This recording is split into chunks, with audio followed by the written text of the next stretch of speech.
The Galactic Council chamber buzzed with the low hum of universal translators working overtime. Representatives from dozens of species filled the tiered seats, their varied forms creating a rainbow of colors and shapes. At the center of it all sat the most unlikely delegate anyone had ever seen, a human child who barely reached the knee of the smallest adult present. Marcus Chen was 12 years old, though his age meant nothing to the alien dignitaries surrounding him. To them, he was simply the smallest, most fragile-looking creature they had ever encountered in a formal diplomatic setting. His dark hair fell across his forehead as he hunched over a tablet, completely absorbed in his work, while conversations swirled around him in languages that sounded like music, grinding metal, and everything in between. The Zephyrian ambassador, a tall being with crystal-like skin that reflected the chamber's lights, leaned toward his aide. Why exactly is this tiny human here? Surely Earth has more suitable representatives for such important matters. His aide, equally crystalline but smaller, whispered back, "The humans claim he is their finest linguist, something about understanding patterns others cannot see." Both Zephyrians made a sound that their translators rendered as laughter, though it came out like wind chimes in a gentle breeze. The notion that such a small, young creature could contribute anything meaningful to their discussions seemed absurd. Marcus looked up from his tablet, his brown eyes scanning the room with an intensity that made several delegates uncomfortable. He had been listening to every conversation, every whispered comment, every casual dismissal. His fingers moved across the tablet's surface, recording not just words, but tonal patterns, gesture timing, and the subtle ways different species communicated beyond mere language. "The Carathian representative seems agitated," Marcus said quietly to Ambassador Sarah Chen, his mother, who sat beside him in the human delegation area. Sarah glanced at the reptilian being in question, noting the way his scales had shifted from deep green to a mottled yellow-brown. "How can you tell? The translator isn't picking up anything unusual in his speech." His scale color change follows a mathematical pattern. Every time someone mentions the Nexus territories, the yellowing intensifies by approximately 15%. The pattern suggests deep emotional distress, not just political disagreement. Marcus made another note on his tablet. Also, he keeps touching his throat with his secondary arms. That's not random fidgeting. It's following a rhythm, almost like he's trying to self-soothe. Before Sarah could respond, the chamber's attention was drawn to the massive doors at the far end. They groaned open to reveal a delegation that made even the largest aliens present seem small. The Kathrani had arrived. They were magnificent and terrifying in equal measure. Standing 3 meters tall, the Kathrani resembled a cross between the great cats of Earth and the dragons of human mythology. Their fur ranged from deep midnight black to silver that seemed to capture and hold starlight. Powerful muscles rippled beneath their coats as they moved with a predator's grace. Their eyes, large and intelligent, surveyed the room with the calculating gaze of apex hunters. But it was the creatures that followed them that truly captured everyone's attention. The Sorok were unlike anything in the known galaxy. They moved on 6 legs, each ending in retractable claws that could tear through starship hulls. Their bodies were covered in scales that shifted color constantly, creating mesmerizing patterns that seemed to hypnotize anyone who looked too long. Most unsettling of all, they seemed to communicate entirely without sound. No vocalizations that any universal translator could detect, no gesture language that xenolinguists had been able to decode. The lead Kathrani, whose fur was so black it seemed to absorb light, strode to the center of the chamber. When he spoke, his voice carried the rumbling power of an earthquake. "I am Prime Hunter Vorthak of the Kathrani Alliance. We come seeking aid in a matter of utmost importance to not just our species, but potentially all intelligent life in this galaxy." The chamber fell silent. The Kathrani were known as fierce warriors and skilled hunters, but they rarely involved themselves in galactic politics. For them to request aid was unprecedented. "Speak, Prime Hunter," said the Galactic Council's chairwoman, a ethereal being whose species had transcended physical form centuries ago. Her voice seemed to come from everywhere and nowhere at once. Vorthak's massive form seemed to diminish slightly, a subtle sign of vulnerability that few present noticed. "Our Sauroch companions are dying. For millennia they have been our partners, our guides through the complexities of space and time. They possess knowledge that predates most civilizations in this galaxy. But something is affecting them. A plague, a curse. We do not know. They grow weaker each day, and they cannot tell us what afflicts them." He gestured toward the Sauroch, who had arranged themselves in a perfect circle around the chamber's perimeter. Their scales continued their constant color shifts, but Marcus noticed something others did not. There was a pattern to the changes, a rhythm that seemed almost desperate. "We have consulted with the finest minds in the galaxy," Vorthak continued. "The Zephyrian crystal seers, the quantum architects of Nexus Prime, the hive mind analysts of the collective. None can decipher their communication method. Without understanding what they are trying to tell us, we cannot help them. And if they die—" His voice trailed off, but the implication hung heavy in the air. The Sauroch were more than just companions to the Kathrani. They were living libraries, repositories of ancient knowledge that included star charts to unknown regions, the locations of long-lost civilizations, and secrets of technologies that could benefit everyone. Their death would be an incalculable loss. "Perhaps," suggested the Zephyrian ambassador, with a tone that dripped condescension, "the humans could assist. After all, they claim to have brought their finest linguistic expert." His gaze fell on Marcus, and what might have been amusement rippled through his crystalline form. Several other delegates made sounds that the universal translators interpreted as various forms of laughter.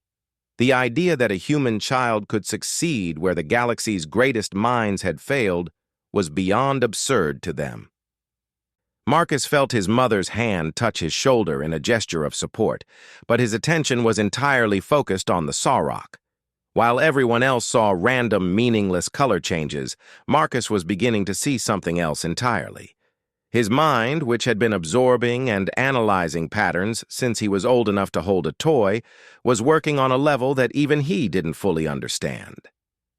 "The color changes aren't random," he whispered to his mother, his eyes never leaving the alien creatures. "What do you mean?" Sarah asked, keeping her voice equally low. "They're mathematical. Not just mathematical, they're prime numbers. Look." Marcus held up his tablet, which now displayed a complex graph. "The red shifts occur every 2, 3, 5, 7, 11 seconds. The blue shifts follow the next sequence, 13, 17, 19, 23. They're counting in prime numbers, but why?" Prime Hunter Vorthak was explaining the various failed attempts to communicate with the Sauroch when Marcus stood up. His small form in the vast chamber should have been invisible, but something about his movement caught attention.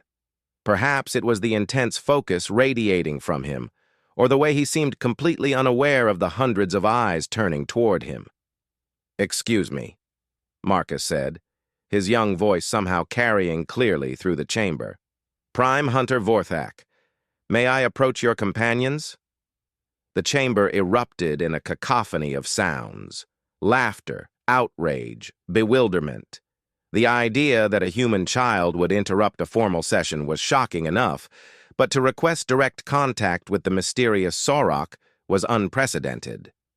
Vorthak's large eyes fixed on Marcus, and for a moment, the predator in him was clearly visible.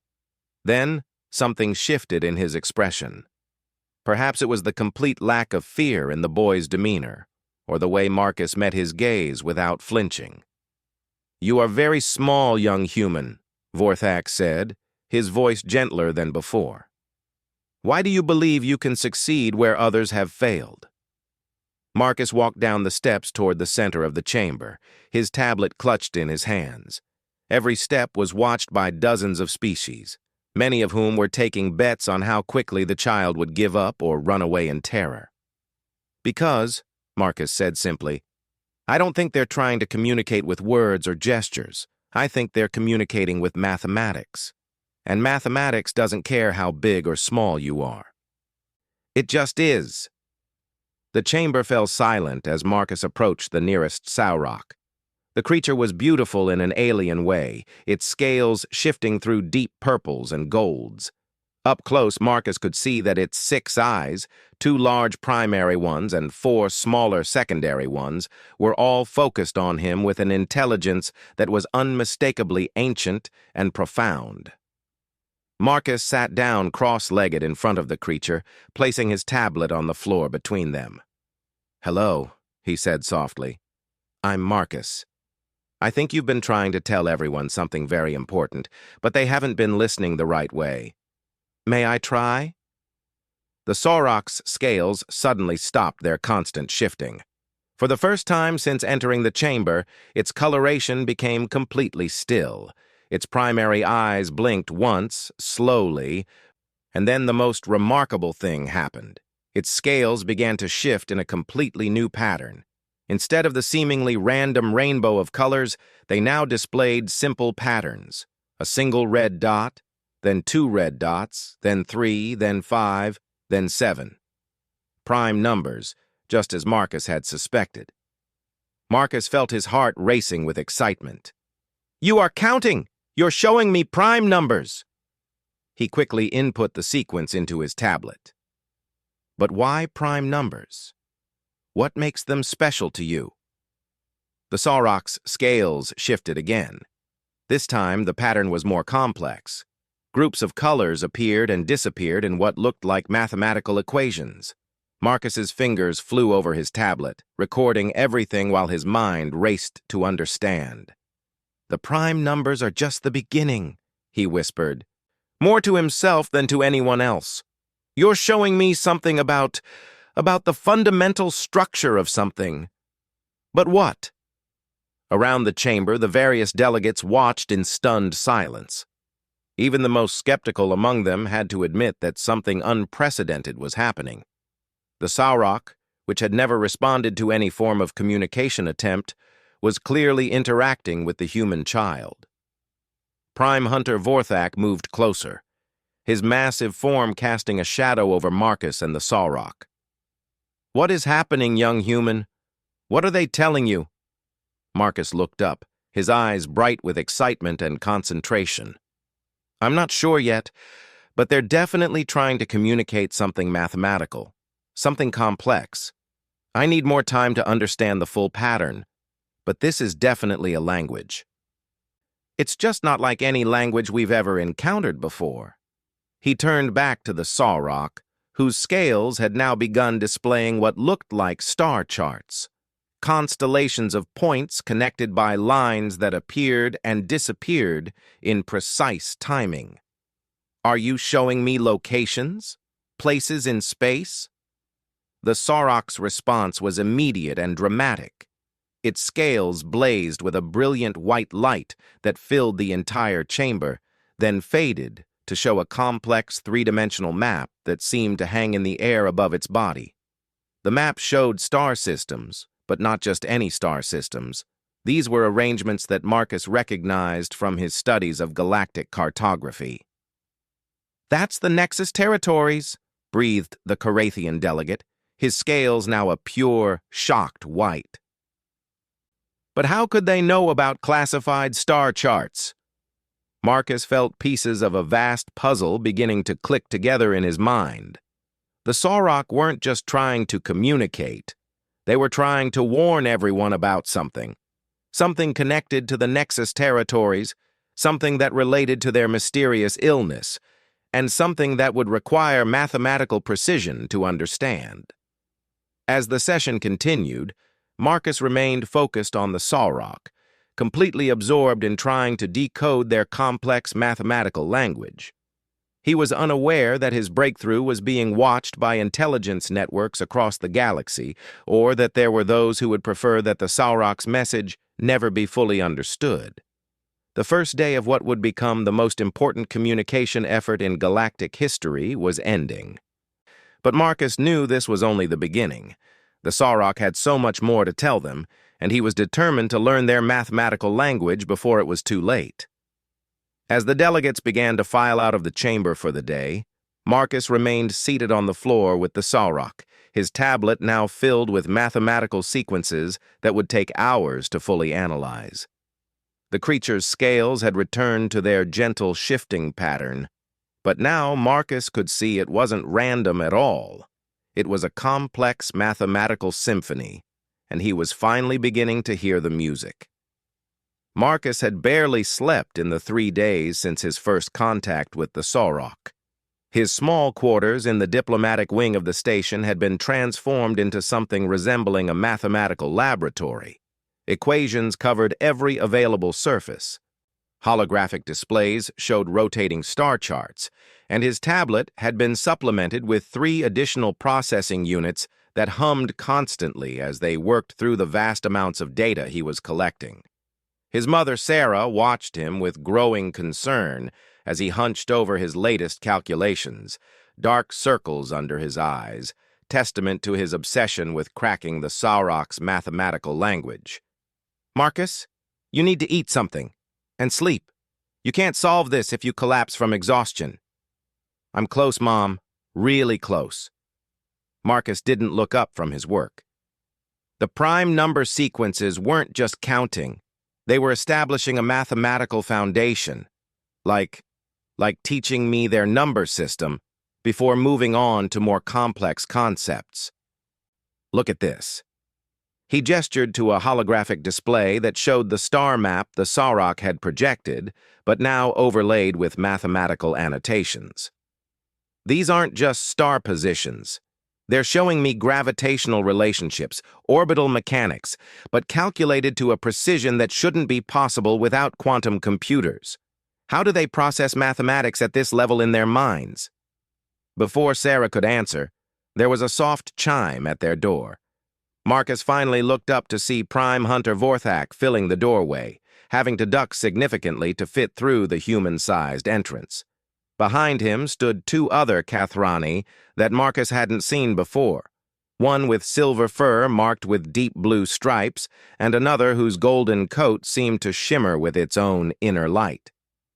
"Young human," Vorthak rumbled, his voice carefully modulated to avoid overwhelming the small space. "May we enter? There are matters we must discuss." Marcus nodded eagerly, clearing space on the cluttered floor. The 3 Kathrani managed to arrange themselves in the room, though they had to remain crouched to avoid hitting the ceiling. "These are Battle Sister Zaira," Vorthak indicated the silver and blue Kathrani, "and Lore Keeper Theron." The golden Kathrani inclined his massive head in greeting. "They have knowledge that may aid your efforts." Zaira spoke first, her voice carrying the tone of someone accustomed to command. 3 more Sauroch communities have gone silent in the past rotation. Whatever afflicts them is spreading faster than we initially believed. Time grows short. Lore Keeper Theron's voice was different from the others. Older. Weighted with the burden of ancient knowledge.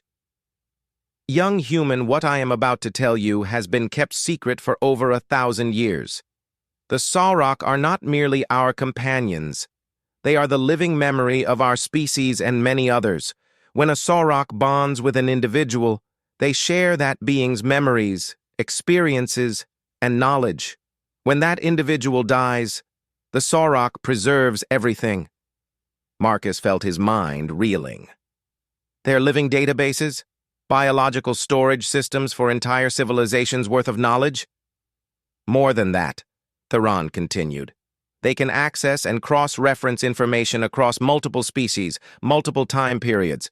A single Sauroch may carry the memories of thousands of individuals from dozens of different worlds. They see patterns and connections that would take our greatest minds lifetimes to discover." "That explains the mathematical complexity," Marcus breathed, pieces falling into place. "They're not just communicating in mathematics. They're trying to show us mathematical relationships that span multiple civilizations, multiple ways of understanding reality. Zyra leaned forward, her predator's instincts clearly engaged. But something is blocking them from accessing these memories.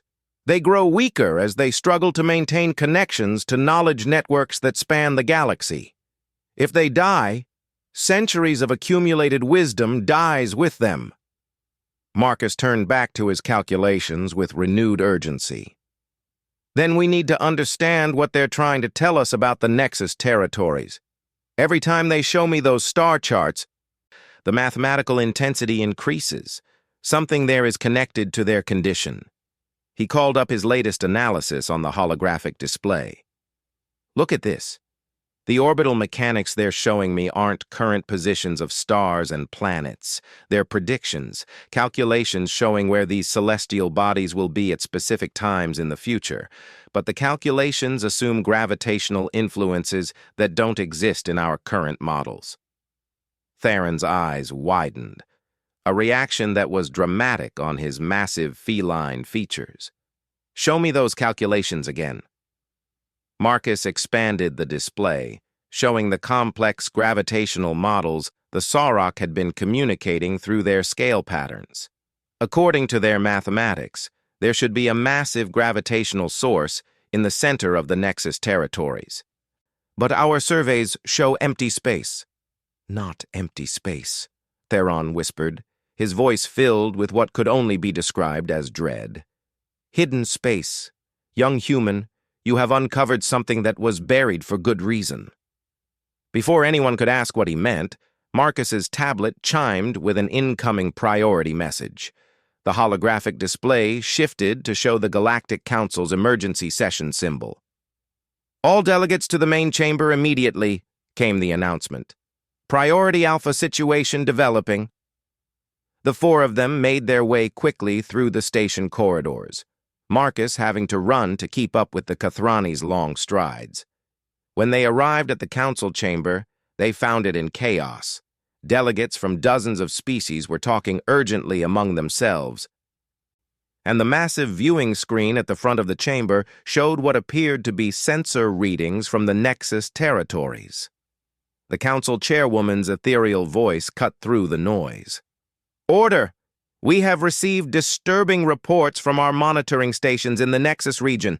Long-range sensors are detecting massive energy signatures where none should exist. Additionally, several survey ships have reported instrument malfunctions and crew members experiencing what can only be described as shared hallucinations. Marcus felt a chill run down his spine. Shared hallucinations? What kind of hallucinations? Visual and auditory experiences of events from other times and places, the chairwoman continued. Crew members reporting memories that are not their own, knowledge of languages they never learned, understanding of technologies they have never encountered. The chamber erupted in concerned murmurs, but Marcus was no longer listening. His mind was racing as connections formed with startling clarity. The Sauroch's memory network, he whispered to Vorthak. Whatever is in the Nexus territories is interfering with their ability to control and maintain their biological storage systems. Vorthak's eyes narrowed. Explain. Marcus pulled out his tablet, calling up his analysis. The gravitational anomalies they're calculating, the future position predictions, they're trying to warn us about something that's going to happen in the Nexus territories, something that will affect their memory networks on a galactic scale. He turned to address the chamber, his young voice somehow carrying clearly over the chaos. Honored delegates, I believe the Sauroch are trying to warn us about a cascade failure in their species' memory network.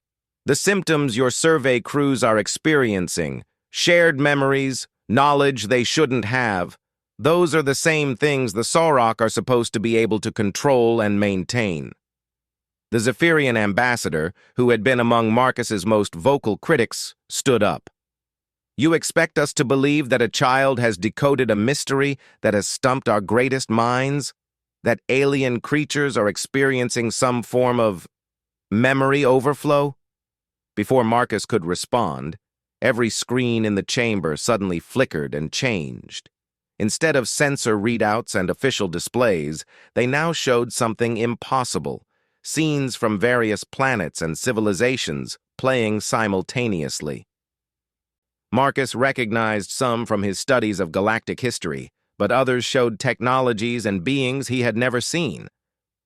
"It's happening here too," Marcus said quietly, his voice filled with awe and terror. "Whatever is affecting the Nexus territories is spreading. The Saurochs' memory networks are destabilizing across the galaxy." The implications hit the chamber like a physical wave.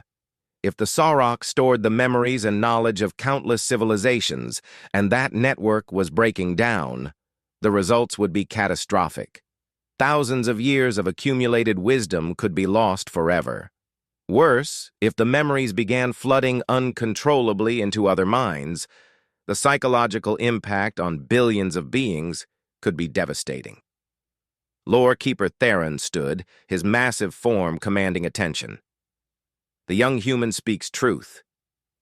There are ancient protocols among the Sauroch for preventing exactly this scenario, but those protocols require precise mathematical calculations to implement. Calculations that must be performed in their mathematical language. Marcus felt the weight of responsibility settling on his shoulders. "You're saying I need to not just understand what they're trying to tell us, but learn to communicate back to them in their mathematical language." "More than that," Theron replied gravely. "You need to help them perform calculations that will stabilize their memory networks before the cascade failure reaches the point of no return." The chamber fell silent as the magnitude of the situation became clear. A 12-year-old human child had become the galaxy's only hope of preventing the loss of countless civilizations' worth of knowledge and the potential psychological destruction of billions of minds. Marcus looked around the chamber at the assembled delegates, many of whom had dismissed him just days before. Now they were looking at him with expressions ranging from hope to desperation to barely contained panic. "I need direct access to the Sauroch," Marcus said, his voice steadier than he felt.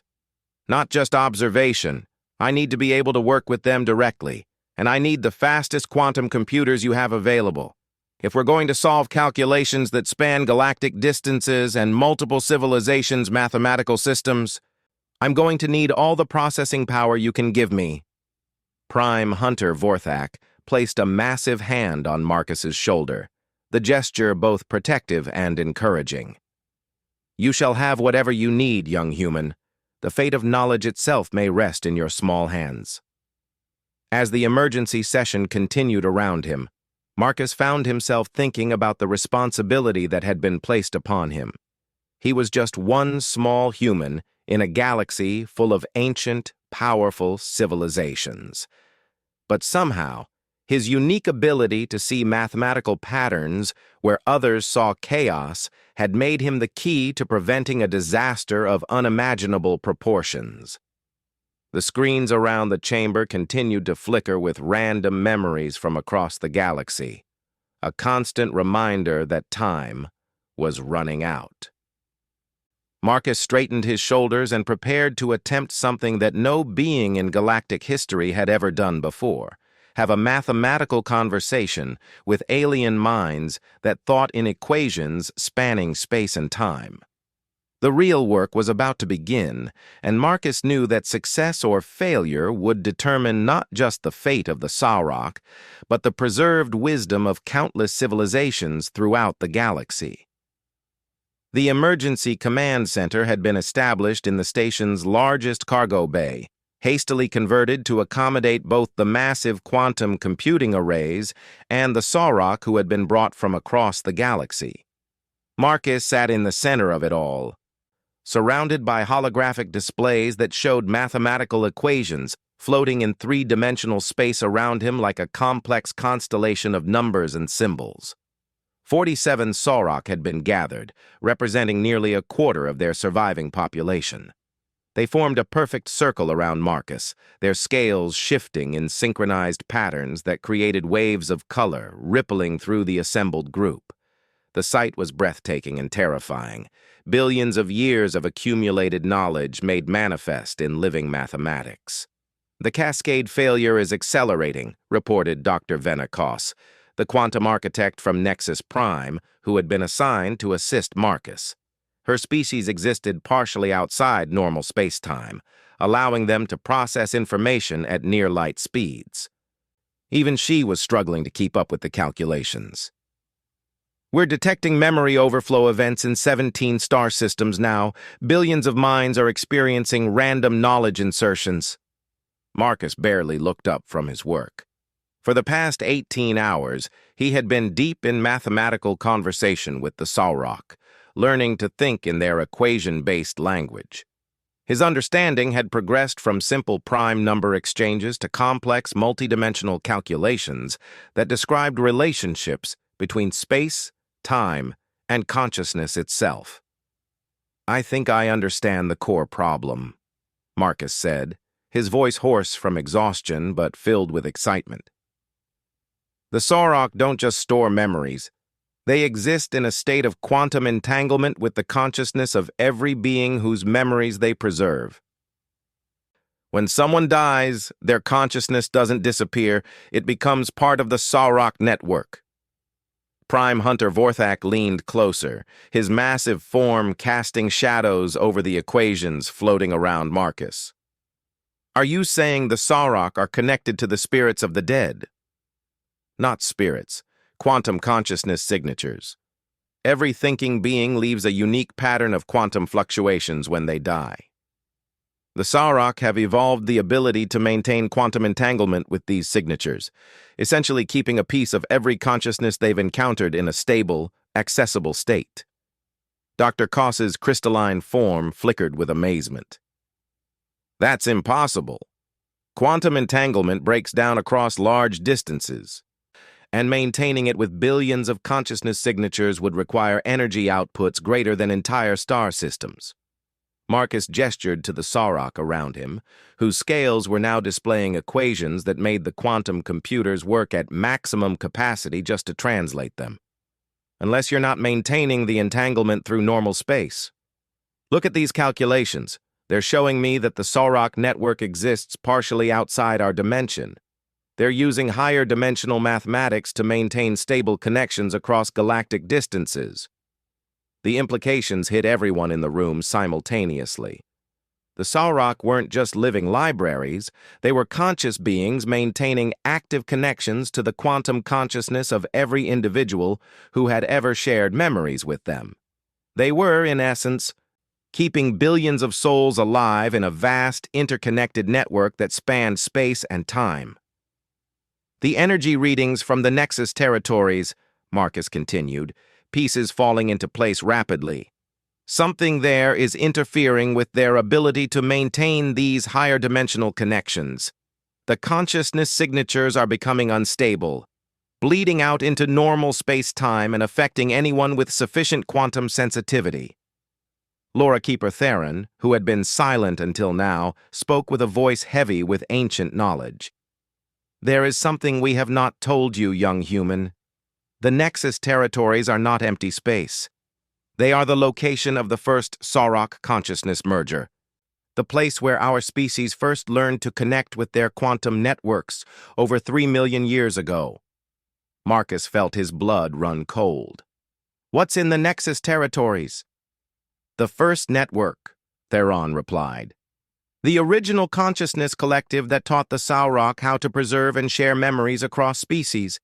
It has been dormant for millennia, but if something has awakened it—" The largest Sauroch in the circle suddenly blazed with brilliant white light, its scales displaying equations so complex that several of the quantum computers overloaded trying to process them. Marcus watched in fascination and terror as the mathematical patterns revealed the truth. "It's not just awakening," Marcus whispered. "It's dying. The first network has been maintaining the fundamental mathematical structure that allows all Sauroch consciousness networks to function. Something is causing it to collapse, and when it fails completely, every Sauroch in the galaxy will lose their connection to the preserved consciousness signatures." "How long?" asked Vorthak. Marcus's hands flew over his control interface, working through calculations with the Sauroch that spanned multiple dimensions of space-time. According to their mathematics, we have approximately 14 hours before total network collapse. When that happens, billions of consciousness signatures will be released into normal space-time simultaneously. The silence in the room was deafening as everyone contemplated what that would mean. Every planet with quantum-sensitive species would be flooded with random memories, knowledge, and personality fragments from countless dead civilizations. The psychological impact would drive billions of beings insane, while the loss of accumulated knowledge would set back galactic civilization by millennia. "Can we prevent it?" Dr. Koss asked, her voice barely above a whisper. Marcus turned to the Sauroch circle, his mind working on levels he hadn't known were possible. The mathematical conversation that followed was unlike anything any being present had ever witnessed. The air itself seemed to thicken with quantum calculations as Marcus and the Sauroch worked together to explore possible solutions. "There's a way," Marcus finally said, his young face showing determination beyond his years. "But it requires something that's never been attempted before. We need to establish a new mathematical foundation for the Sauroch network, one that doesn't depend on the first network for stability." "How?" Vorthak demanded. Marcus stood up, walking to the center of the Sauroch circle. "We need to create a hybrid system. Human mathematical logic combined with Sauroch quantum consciousness manipulation. I need to become part of their network, not permanently, but long enough to help them restructure their entire consciousness storage system using mathematical principles that can exist independently." The room erupted in protests. Dr. Koss was the first to voice what everyone was thinking. "That's suicide. Human consciousness isn't designed to interface with quantum networks of that complexity. Your mind would be torn apart by the data overflow." "Not if we do it right," Marcus replied calmly. "The Sauroch have been teaching me their mathematical language for days. I can think in their equation patterns now. And human consciousness has one advantage.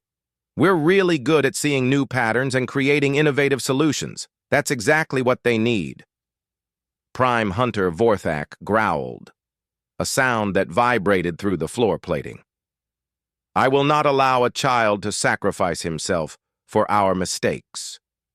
Marcus looked up at the massive Kathrani warrior, his brown eyes bright with determination. "This isn't sacrifice. This is what I was meant to do. Why do you think a human child could learn their mathematical language when the greatest minds in the galaxy couldn't? This isn't coincidence. Somehow, my brain developed in a way that makes this possible." Before anyone could stop him, Marcus sat down in the exact center of the Sauroch circle and placed his hands flat on the floor. "I need you all to maintain the calculation streams we've been working on. When I establish the connection, feed me the consciousness network data gradually. Don't overwhelm me all at once." The Sauroch around him began to glow with soft, synchronized light. Their scales displayed the most complex mathematical equations anyone present had ever seen. Formulas that described the relationship between consciousness, quantum mechanics, and higher dimensional mathematics. Marcus felt the connection establish itself gradually. At first, it was like having a gentle conversation with vast alien minds. Then, as the data flow increased, it became something else entirely. He could feel the presence of billions of consciousness signatures, scientists from extinct civilizations, artists whose species had died out eons ago, philosophers who had contemplated questions that wouldn't be asked by living beings for millions of years. The knowledge was overwhelming, but Marcus found that his human mind could process it differently than the Sauroch. Where they experienced it as a vast network of interconnected memories, he could see it as mathematical relationships, as patterns that could be reorganized and stabilized using principles that combined the best of both human and Sauroch thinking. "I can see the problem," Marcus said. though his voice sounded strange, like multiple people speaking in harmony. The original mathematical framework was designed for a single species network. As more species were added over millions of years, the complexity increased beyond the system's ability to maintain stability. We need to implement a distributed processing model. Working faster than should have been humanly possible, Marcus began restructuring the consciousness network using mathematical principles that drew from both human computer science and Sauroch quantum mechanics. He created virtual partitions that could handle different types of consciousness signatures, established redundant pathways that would prevent cascade failures, and implemented error correction protocols that would automatically stabilize any part of the network that began to destabilize. The work took every bit of his strength and intelligence, pushing his young mind to its absolute limits. But gradually he could feel the network stabilizing around the new mathematical framework he was creating. "It's working," Dr. Koss reported, her voice filled with amazement. "The consciousness overflow events are decreasing. The network is achieving stable configuration." Marcus maintained the connection for another 2 hours, fine-tuning the new system and ensuring that all the consciousness signatures were properly integrated into the stabilized network. When he finally broke the connection, he collapsed to the floor, completely exhausted but smiling. The Sauroch around him displayed the most beautiful pattern anyone had ever seen. Cascades of gold and silver that seemed to sing with mathematical harmony. It was their way of expressing gratitude in a language that transcended species barriers. "The network is stable," Marcus whispered as his mother helped him sit up. "The consciousness signatures are secure and the Sauroch can maintain their memory preservation functions indefinitely using the new mathematical framework." Prime Hunter Vorthak knelt beside Marcus, his massive form somehow gentle as he spoke. "What you have done today will be remembered for as long as consciousness exists in this galaxy. You have saved not just the Sauroch, but the preserved wisdom of countless civilizations." Marcus looked around the room at the assembled beings who had initially dismissed him as too small and too young to contribute anything meaningful. Now they were looking at him with expressions of awe, gratitude, and respect. "I couldn't have done it without the Sauroch," Marcus said softly. "They taught me to think in ways I never imagined possible. This wasn't about human superiority or alien inferiority. It was about different types of minds working together to solve a problem that neither could handle alone." The Sauroch in the circle began moving toward Marcus, not in their usual predatory grace, but with a gentleness that surprised everyone present. One by one, they approached him and briefly touched their scaled heads to his hands, a gesture that Dr. Koss's sensors indicated was transferring small amounts of quantum data. "They're giving you something," she reported, her crystalline form flickering with curiosity. Marcus felt the gentle touches and suddenly understood. "They're sharing memories with me. Not consciousness signatures from their network, but their own personal memories. They want me to understand what I've helped preserve." The experiences that flowed into Marcus's mind were unlike anything he could have imagined.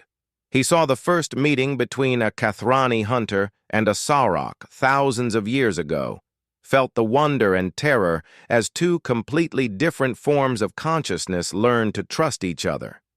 He experienced memories from beings whose species had died out before Earth's sun was born, witnessed the last moments of civilizations that had achieved wonders beyond current galactic technology. But more than individual memories, he felt the vast network of connections that linked every preserved consciousness. Scientists from different eras and species collaborating on problems across the boundaries of death itself. Artists sharing inspiration across millions of years. Philosophers debating questions that span the entire history of intelligent thought in the galaxy. "This is incredible," Marcus whispered, tears streaming down his face. "They're not just preserving memories. They're maintaining active collaboration between the greatest minds that have ever lived. Dead civilizations are still contributing to galactic knowledge through the network. Lore Keeper Theron's voice was filled with pride and satisfaction. Now you understand why the Sauroch are so precious to us. They are the bridge between the living and the dead, between the wisdom of the past and the challenges of the future. As the memory sharing completed, Marcus felt a profound sense of connection to the galaxy and its history that he had never experienced before. He was no longer just a human child who happened to be good with mathematics. He was a living link between human ingenuity and the vast accumulated wisdom of countless species. The chamber's communication system suddenly activated, bringing reports from across the galaxy. The consciousness overflow events had stopped completely. Survey ships in the Nexus territories reported that the mysterious energy readings were stabilizing into patterns that actually enhanced their instruments' capabilities rather than disrupting them. Most importantly, Sauroch communities throughout the galaxy were showing renewed health and vitality.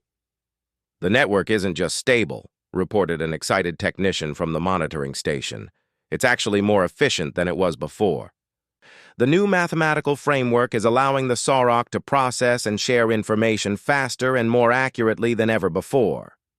Prime Hunter Vorthak stood to his full impressive height and addressed the assembled delegates who had gathered to witness the conclusion of the crisis.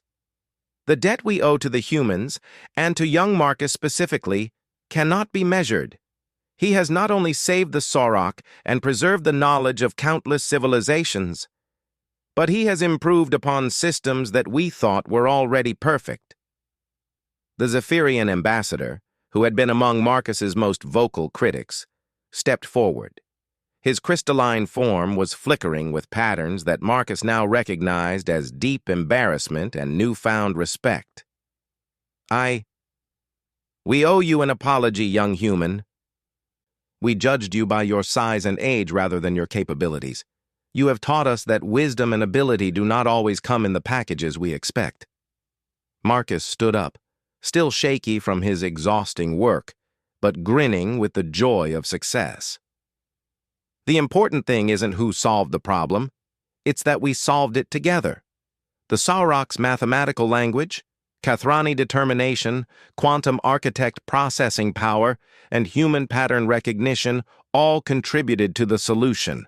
No single species could have done this alone." Dr. Koss approached Marcus, her form stabilizing into a configuration he had learned indicated deep respect. "What will you do now, young human? You have accomplished something that will be studied and celebrated for millennia. The galaxy's finest institutions would be honored to continue your education." Marcus looked around the chamber at the various species assembled, then at the Sauroch, who were still displaying their beautiful patterns of mathematical gratitude. "I want to learn more, not just about mathematics or linguistics, but about how different types of minds can work together to solve problems. There are probably other challenges out there that will need the same kind of cooperation we achieved here." "Indeed there are," agreed Prime Hunter Vorthak, "and the Kathrani would be honored to support your continued education and development. You have proven that the greatest achievements come not from individual brilliance, but from the ability to bridge differences and find common ground." As the formal proceedings concluded and the various delegates began making preparations to return to their home worlds, Marcus found himself sitting with his mother Sarah, both of them trying to process everything that had happened. "Are you okay?" Sarah asked, studying her son's face with motherly concern. "You look different somehow." Marcus considered the question seriously. He did feel different, not just from the exhaustion, but from the profound experience of connecting with minds that thought in ways completely alien to human consciousness. "I think I understand now why this happened to me, Mom. It wasn't random that a human child could learn the Sauroch mathematical language. I think this is what humans might be really good at in the galactic community." "What do you mean?" "We're pattern recognizers and problem solvers. We see connections that other species miss because we think differently than they do. The Sorok are brilliant at maintaining and processing vast amounts of information, but they got stuck thinking about their network in the same way they always had. The Kathrani are incredible warriors and loyal friends, but they approach problems through strength and determination. The quantum architects can process information at impossible speeds, but they were looking for technological solutions. Marcus gestured toward the Sorok, who were now preparing for transport back to their home worlds. Humans, we're good at stepping back, seeing the big picture, and coming up with completely new approaches. We're bridge builders. That's our gift to the galaxy. Sarah smiled, her pride in her son evident despite her exhaustion. And what do you want to do with that gift? I want to learn everything I can about how different species think and solve problems. Then I want to find other challenges where that kind of bridge building is needed. Marcus paused, watching as the last of the Sorok prepared to leave. There's so much we can accomplish if we just learn to work together properly. Prime Hunter Vorthak approached them one final time before departing. Young Marcus, you will always have friends among the Kathrani. More than friends, you are now considered part of our extended family. If you ever need anything, you have but to ask. The massive warrior paused, then added with something that might have been humor. And perhaps next time, the galaxy will be wise enough to listen to small humans before dismissing them. As the command center was gradually dismantled and the various species departed for their homeworlds, Marcus stood looking out at the stars through the station's massive viewports. The galaxy looked the same as it had a week ago, but he now knew it was fundamentally different. Billions of consciousness signatures were safely preserved in a stabilized network that would continue to share wisdom across species and time. More importantly, the galaxy had learned something new about the value of cooperation between different types of minds. The combination of human ingenuity, Sorok mathematical consciousness, and the support of various allied species had achieved something that no single group could have accomplished alone. "What are you thinking about?" Sarah asked, joining him at the viewport. Marcus smiled, his young face bright with possibilities for the future. "I'm thinking about all the problems out there that we don't even know about yet. Problems that are waiting for the right combination of different minds working together to solve them." He paused, watching ships from dozens of species departing for their homeworlds. "And I'm thinking that maybe being small in a big galaxy isn't such a bad thing after all. Sometimes the smallest key opens the biggest doors." The stars continued their ancient dance outside the viewport, but now Marcus knew they were connected by more than just gravity and light. They were connected by the preserved wisdom of countless civilizations, maintained by living mathematical poetry, and protected by the willingness of different species to see beyond their prejudices and work together toward common goals. The tiny human prodigy had become something more. He had become proof that in a galaxy full of wonders, the greatest wonder of all was what different minds could accomplish when they learned to truly understand each other.